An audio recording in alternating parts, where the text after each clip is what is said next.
Welcome to Weld.com. I had viewer comments about doing some flat plate welding, 70-18.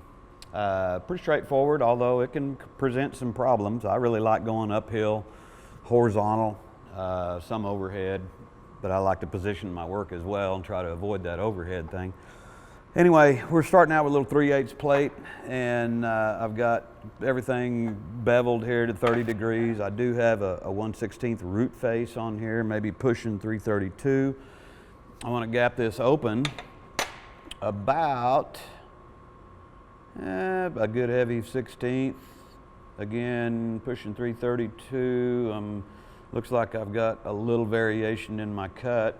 I want to start out with an 1/8 inch 60-10 to run my root with, because we're running this without a backing pad. If we were running it with a backing pad, we would probably put no root face on it whatsoever. Sharp feathered edge, tack a strip on the back side, gap it open 1/4 of an inch, and start out with 1/8 70-18. Anyway, we want to do this root. I'm going to run it in this V-block up here to fixture it so I don't ding up the table here. I'm going to run a root pass. I will buff it out, probably a little light grind. I'm going to run the 70-18 1/8 inch fairly hot and just go with subsequent fill passes and everything. When we get done, I'm going to play around here with a bend test. Everybody's been asking about bend test. Okay, so I want to run a root bend and I want to run a face bend. I also, somewhere in this weld, I don't think I want to do it on the root, but it'd be easy to do. Somewhere in there, like on the cap, I want to purposely create some undercut or underfill. Okay, so when we cut these coupons and prepare them, I want to show you how critical this is. When we talk about undercut, you don't want it. You're allowed very little of it in structural welding and piping welding and everything. It's a good habit just to not have any of it, period. But I want to show you on a bend test what'll happen. I want to purposely make a coupon tear. Okay, so let me get my safety glasses on, my jacket, my hood and everything, and come right back. We'll run this. By the way, I'm going to run on an ESAB Rebel 215.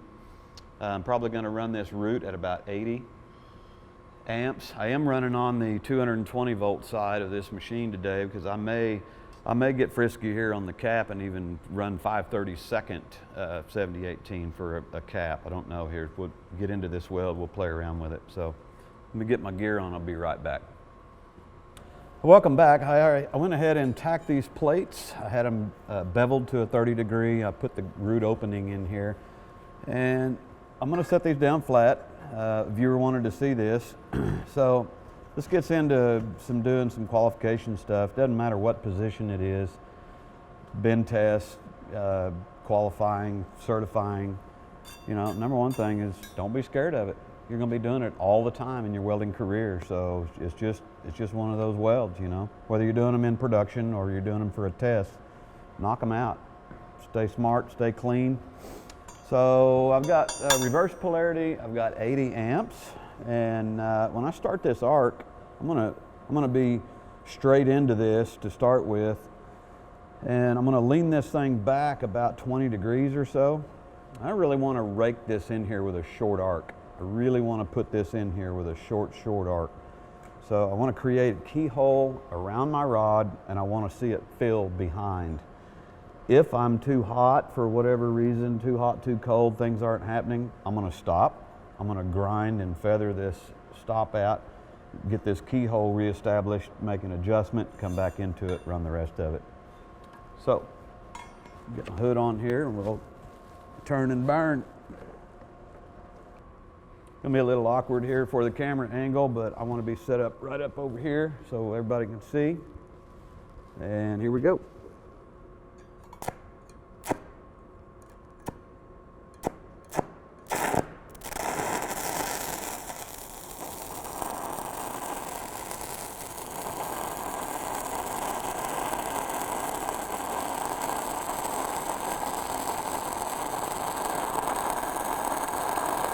By the way, this is my personal preference for this fit. Might be called out on a spec sheet. I know some people, especially in piping, they will run lot tighter gap and they'll run a lot higher amperage. And some people will run a little wider gap. I just happen to pick this one because I'm comfortable with it. I've hit it thousands of times. I'm about down to the end of the rod, and I just thought of something here. A while ago when we did the intro on this video, we said that we were going to do a bend on a root and a cap. Okay, so I'm going to incorrectly restart this. And we'll go ahead and make a root coupon fail as well. So normally what would happen if I want to restart this and get 100% fusion, if I was taking a test or in production and it was 100% code quality stuff, which just practice that anyway, I would come back in here and restart this back on my root somewhere, not over here in my unfinished groove, up here, establish the arc, come up to the keyhole and pause, let that fill in and keep on going. Okay, I want to purposely do this wrong, and I want to start like right on top of this keyhole, and then I want to finish the rest of it. I've only got like 1.5 inches, and the reason I want to do this is I want to leave a void right there where that keyhole is. So let me, you know, when you're looking at this over the top of it, you can see the very tip of this, the end of where the root is. The void is actually above that on the back side. Okay, so I just want to start right on top of the keyhole, and hopefully, and I'm not going to push it in there, so hopefully I'm wanting to create a void here, and then we'll show it to you when we get done.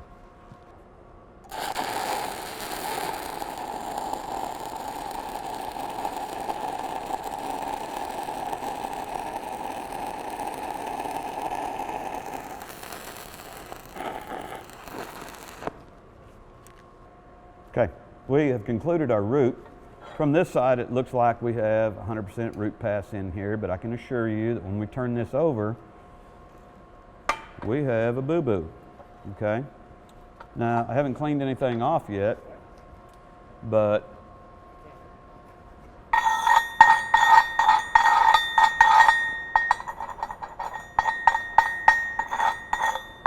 so I knocked this off with the slag chip and hammer here, and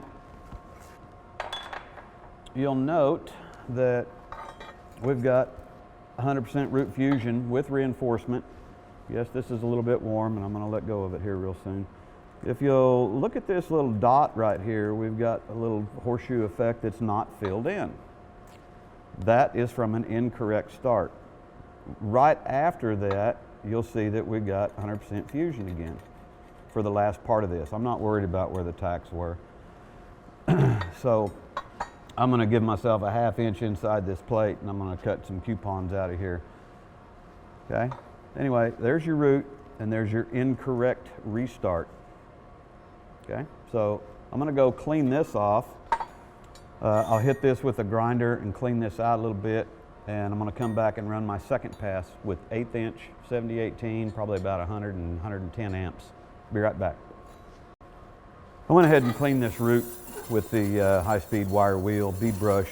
Got the slag next to it so you can see it a lot better. I do have my reinforcement. I don't notice any undercut per se. Again, I'm not worried about the first 1/2 inch. If I was, I would have run a different setup here with a run-on strip or something. Again, I'm worried about this in here, and we wanted to create this void because we're going to cut a strip out of here and purposely make it fail so you can see what it's like. Again, you know, fairly easy to do.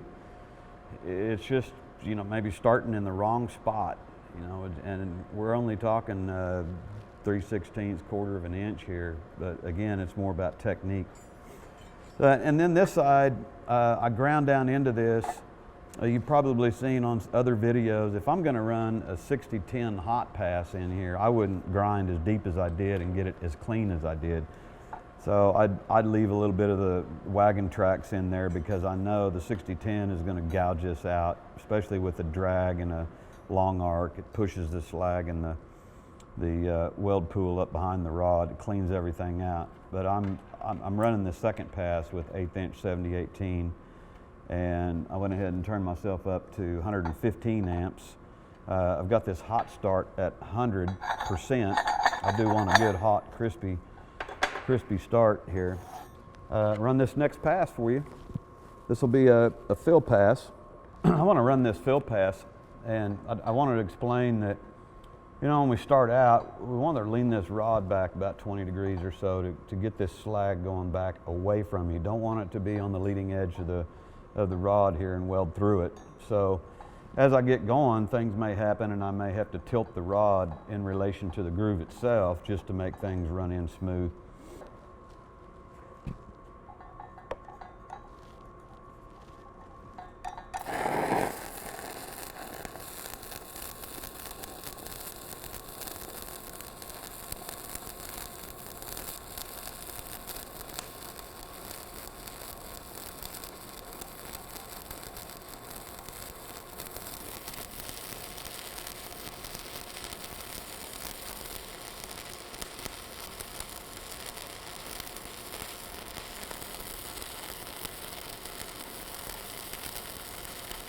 I'm watching my slag line behind this rod. It looks like it's about 1/4 inch where it's solidifying. I'm also watching the edges.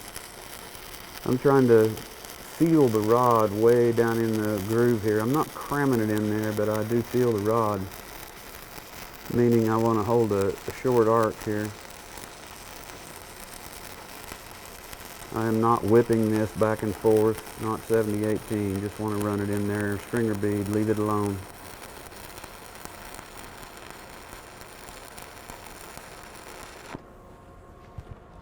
I need to clean this. I do not want to come back in here and start in the flat position like this. I do have this slag that covered over the end of the bead here. Sometimes on piping and plate in the vertical position, you don't need to clean because there isn't anything there. You can go ahead and start and keep going.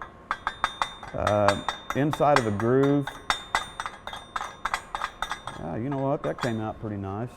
Sometimes inside of a groove, that slag likes to hang up in there and doesn't want to clean itself very well. This looked like it. This looks like it did okay.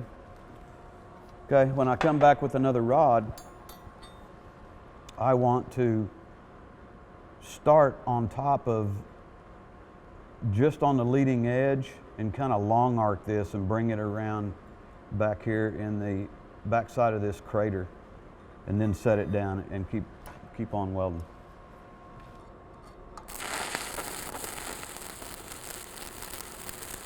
Got a little flux on the end of the rod there. Didn't give me a restrike until I knocked it off there.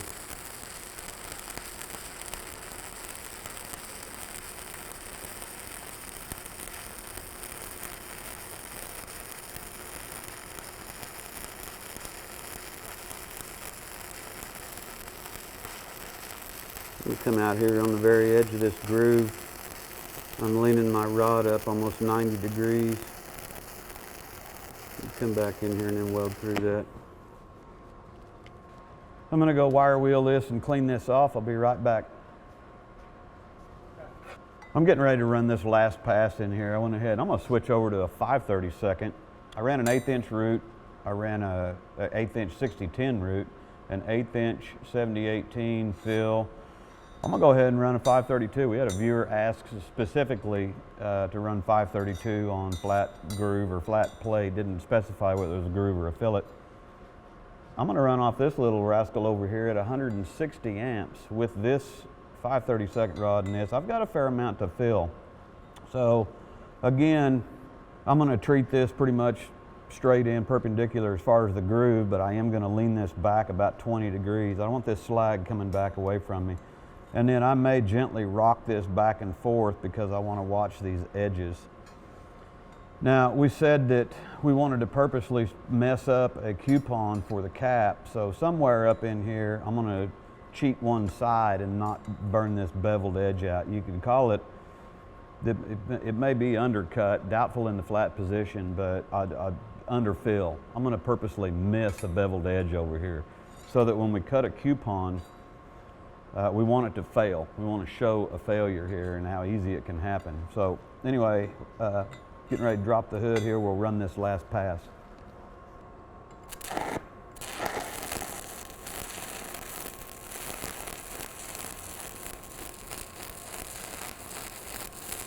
I'm trying to watch my edges here to make sure that I'm getting them to fill. And now I'm purposely going to jet over here and underfill part of it. And hopefully I created a good enough void.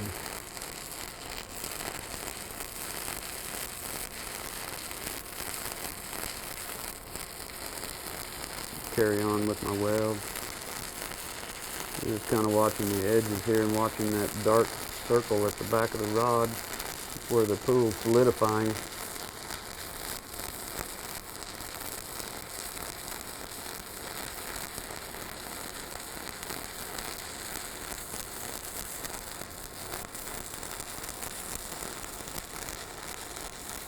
This is actually too much to fill. I could have slowed down on my first fill pass or run another one. I'm going to go ahead and knock my slag off here, clean this termination of my weld off. I'm in the flat position, and a lot of times this will happen in a vertical as well, but you get everything set up right and you're running okay. There's your slag. Don't need to beat on it, get it off of there and anything. Okay. So, again, I'm not real worried about the first ½ inch. I think when I come back, I'd do this. I'd probably start here and come back and stop on top of that crater. Again, this is just showing. I'm going to go ahead and start on top of this and see if we can't blend that together and run out here. I've only got like 2 inches of weld here, so.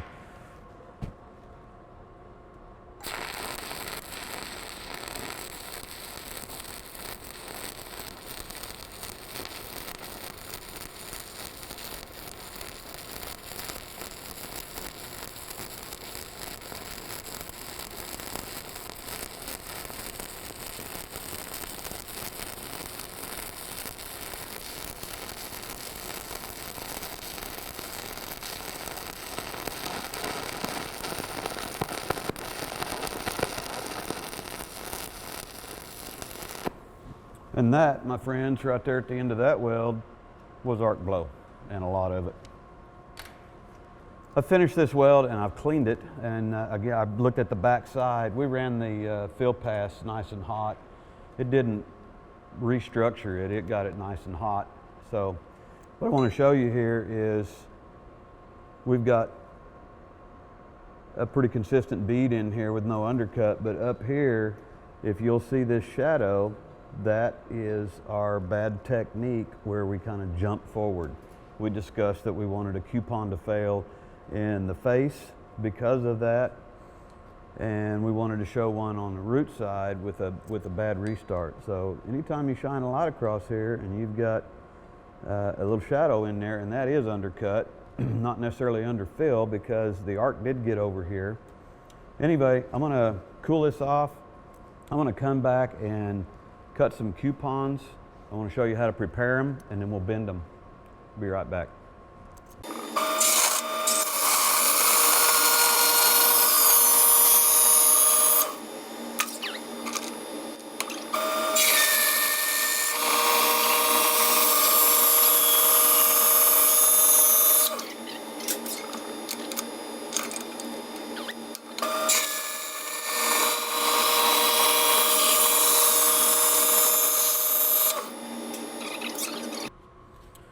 I went ahead and cut the coupons out of here. I had to flame cut a couple of them, last one there, because my saw wouldn't grab where I wanted it to, and I got a little narrow on one. Again, I want to show what the root's going to do. We want this to pass. That one's going to pass. Here's the one that we purposely made the underfill, undercut area, and then here's the one that we made a bad restart on the root. So it has a little void in there. I tried to catch that more toward the middle of the coupon, but I didn't. It's out kind of on the edge.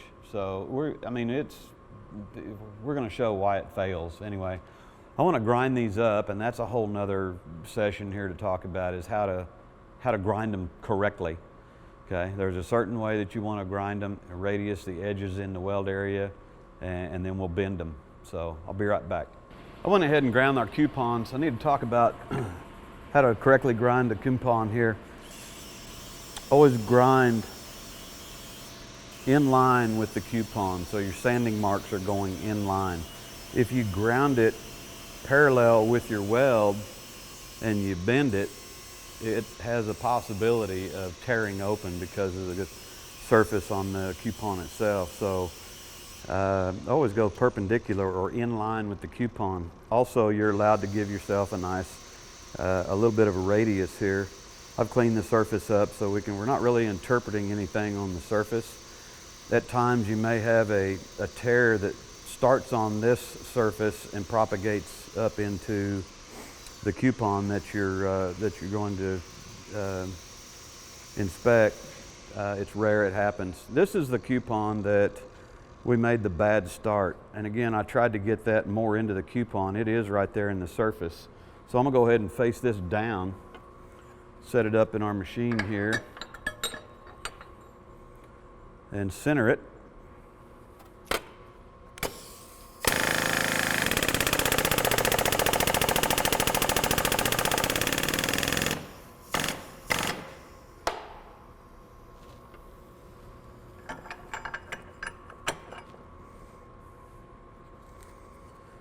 And what we have is a nice big tear that we knew that we were going to have, and that was our incorrect start.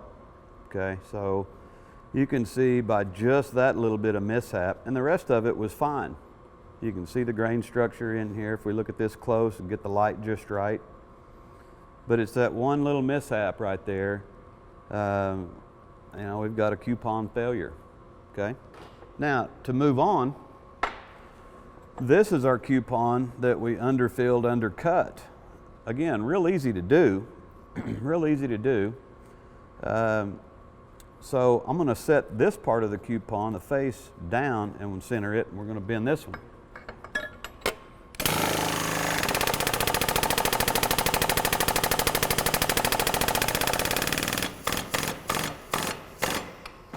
I'm really kind of surprised that didn't break altogether. Again, we're allowed, when we're dressing a coupon up, we're allowed to go down flush with the parent metal, and that's all. Okay. This held up nicely, believe it or not. It didn't tear and break apart. You can see how the grain structure stretched, but it held next to the toe of the weld. Again, it's a failure. It's underfill, undercut, and we're not allowed to do that. So I've got a couple more coupons here that showed, this is our face, and this one should show clean weld metal all the way, I'm hoping.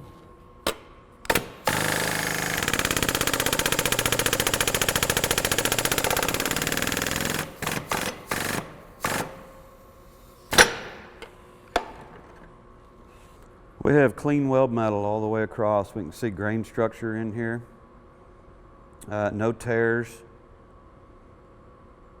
And because the sand marks are going in line with the coupon, everything opens up. Recently had a viewer, I think we put some pictures out of some bend tests, had a viewer say that the coupons failed because you could see the weld.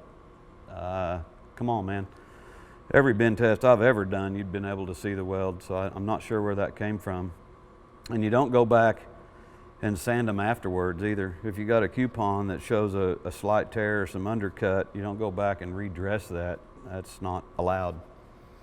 We got one more for the root that we were pretty proud of.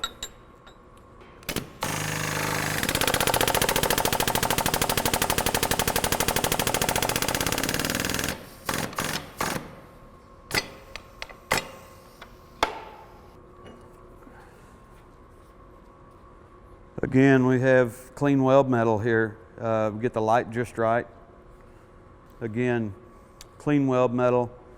You know, aside from the knurl marks on here, you could see the back side as well where the face was. This is the root side. So we got 2 clean that passed. We've got 2 failures, one in the root that we did on purpose on a restart, one that we did on purpose because we got lazy and skipped forward and didn't fill it and undercut it. So cleaning these coupons up didn't take me very long at all. Really, off camera, I probably spent a total of 10 minutes, maybe.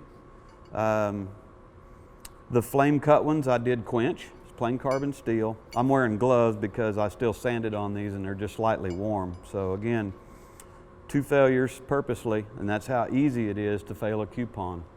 So to the viewer that asked for the 70-18 in the flat position, I'm pretty sure we covered that, and we also knocked out a bend test with the groove. So I'm hoping this helps. If you have questions, please contact us.